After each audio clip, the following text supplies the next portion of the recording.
Vote মানেই প্রশাসনিক তৎপরতা, নিরাপত্তার কড়াকড়ি আর তারই প্রভাব পড়ে সাধারণ জীবনে।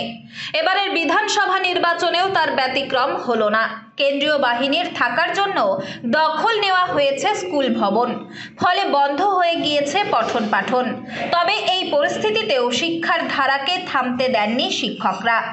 অভিনব উদ্যোগে পার্শ্ববর্তী অন্য স্কুলে ক্লাস চালু করে নজির গড়ল গোপালনগর থানার পাল্লা কালীচরণ চক্রবর্তী উচ্চ বিদ্যালয়।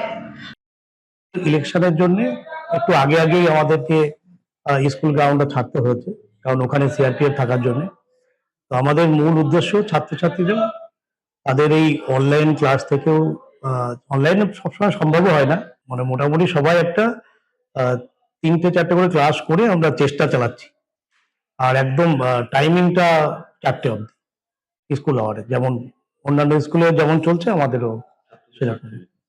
যদি না নিতে পারে তবু তোরা সিলেবাসটা একটু এগিয়ে যাক, আর বাচ্চারা বাড়ির থেকে একটু স্কুলমুখী থাকুক।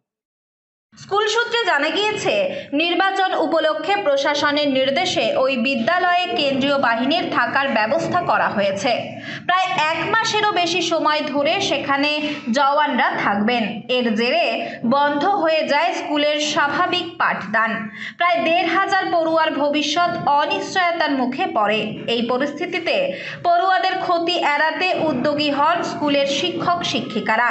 স্থানীয় পঞ্চায়েত ও অভিভাবকদের সঙ্গে আলোচনা করে এলাকারই অন্য একটি ফাঁকা স্কুল পাল্লা দেবরানী বালিকা বিদ্যালয়ে শুরু করা হয় ক্লাস। ঘর সংখ্যা কম থাকায় প্রায় 20 জন শিক্ষক ভাগাভাগি করে 5ম থেকে 10ম শ্রেণী পর্যন্ত পড়াচ্ছেন। নিয়মিত ক্লাসের পাশাপাশি চলছে পিটি, প্যারেড ও যোগ ব্যায়ামও। কারণ আমাদের স্কুলে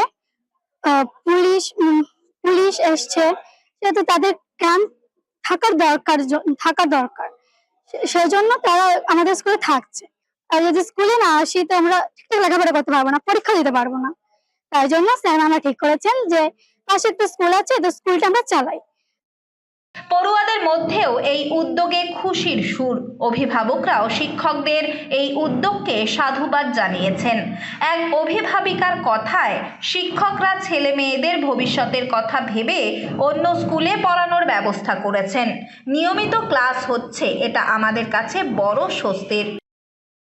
ওখানে আগে স্কুল হতো, একা একা চলে যেত, এবার এখানে তো 2টো ক্লাস করে হচ্ছে। এখানে হচ্ছে, ওখানে স্কুল এখন বন্ধ আছে বলে এখানে স্যাররা সিদ্ধান্ত নিয়েছে যে স্কুল করবে। মানে স্কুল বন্ধ রাখার থেকে এই যে নিয়মটা চালু হয়েছে, এটা মানে আমরা গার্জিয়ান হিসেবে খুব খুশি। কারণ ছেলে মেয়ে যতই বাড়িতে পড়াশোনা করুক, স্কুল না হলে সঠিক পড়াশোনাটা হয় না। শুধু অভিভাবকরাই নন, গোপালনগরের সাধারণ মানুষও শিক্ষকদের এই দৃষ্টান্তমূলক উদ্যোগকে কুর্নিশ জানিয়েছেন। ভোটের কারণে সাময়িক অসুবিধা তৈরি হলেও পড়াশোনার ধারাবাহিকতা বজায় রাখতে এমন উদ্যোগ যে এক অনন্য দৃষ্টান্ত তৈরি করলো তা বলাই যায়। উত্তর 24 পরগনা থেকে রুদ্র নারায়ণ রায়ের রিপোর্ট, লোকাল 18 বাংলা।